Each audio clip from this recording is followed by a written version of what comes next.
बिस्मिल्लाहिर्रहमानिर्रहीम रब्बि इश्रह ली सदरी व यस्सिर ली अमरी वहलुल उक़दतम मिन लिसानी यफ़क़हू क़ौली। अस्सलामु अलैकुम व रहमतुल्लाहि व बरकातुहू। Hope you will be fine students and safe at home. Today we are here for our assessment solving session of class 7 subject science. First of all, I request you to please subscribe the channel and also like the video. Assessment sheet में सबसे पहले आपके पास question number 1 जिसमें choose the correct answer, एक answer correct choose करना है हमने। पहला क्वेश्चन है the central part of the atom is called electron, neutrons या न्यूक्लियस। तो central part of the atom is called nucleus. Correct answer इसका क्या है? न्यूक्लियस है। सेकेंड ऑप्शन है dash has no charge, which one of these, जिसके ऊपर कोई चार्ज नहीं होता, इलेक्ट्रॉन, न्यूट्रॉन या प्रोटॉन। तो न्यूट्रॉन के पास कोई चार्ज भी नहीं होता। थर्ड एमसीक्यू है it is the number of protons in an atom. Number of protons एक एटम के अंदर जितने प्रेजेंट होते हैं उन्हें क्या कहते हैं? एटॉमिक नंबर, मास नंबर या both. Number of protons is always equal to atomic number. ठीक है। फोर्थ है an atom has no overall charge if it contains dash equal number of. एक एटम पे कोई चार्ज नहीं होता अगर वो इक्वल नंबर ऑफ, इन ऑप्शंस में से किसके पास इक्वल नंबर हो? Electrons and neutrons, electrons and protons या नन। तो इक्वल नंबर ऑफ प्रोटॉन्स किस होने चाहिए? इलेक्ट्रॉन्स और प्रोटॉन्स के इक्वल नंबर होने चाहिए, तभी एक एटम के ऊपर चार्ज जो है वो न्यूट्रल होगा। नेक्स्ट है dash can neither be created nor be destroyed. इन तीनों में से कौन सी ऐसी चीज़ है जिसको ना तो हम खुद बना सकते हैं और ना हम उसको डिस्ट्रॉय कर सकते हैं?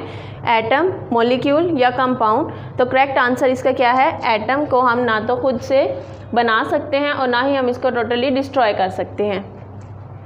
नेक्स्ट हमारे पास क्वेश्चन नंबर 2 है। शॉर्ट क्वेश्चंस दिए हुए हैं आपको, उसको आपने राइट डाउन करना है अपने असेसमेंट शीट पे। पहला क्वेश्चन है डिफाइन एटम।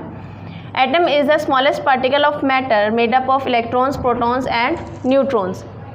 स्मॉलेस्ट पार्टिकल है किसी भी मैटर का जो मिलकर बना हुआ है इलेक्ट्रॉन से, प्रोटॉन से और न्यूट्रॉन से।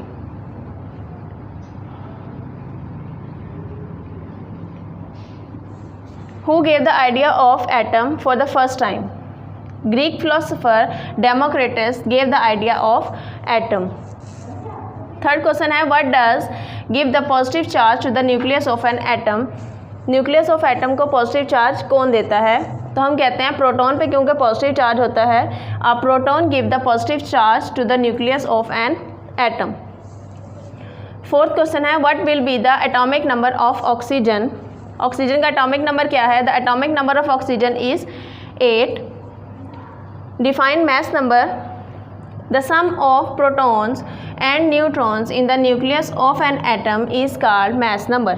किसी भी न्यूक्लियस में या एटम के सम हो किसका? प्रोटॉन्स का और न्यूट्रॉन्स का। कितने प्रोटॉन्स हैं और कितने न्यूट्रॉन्स हैं उन दोनों को ऐड करेंगे और जो आंसर आएगा उसको हम क्या बोलते हैं? मास नंबर कहते हैं। ठीक है। तो क्या कहा कि एटम क्या है? स्मॉलेस्ट पार्टिकल है made up of electrons, protons and neutrons. Idea किसने दिया है? डेमोक्रिटस ने। पॉजिटिव चार्ज न्यूक्लियस को कौन देता है? A proton give the positive charge to the nucleus. What will be the atomic number of oxygen is 8। और define mass number. The sum of protons and neutrons in the atom is called mass number. Hope ये इस lecture से आपके assessment sheet solve करने में help होगी। आपने ये सारे क्वेश्चंस और एमसीक्यूज़ को अपने असेसमेंट शीट पर लिखना है और इसको अच्छे तरीके से लर्न करना है। फ़ी अमान अल्लाह, अल्लाह हाफिज़।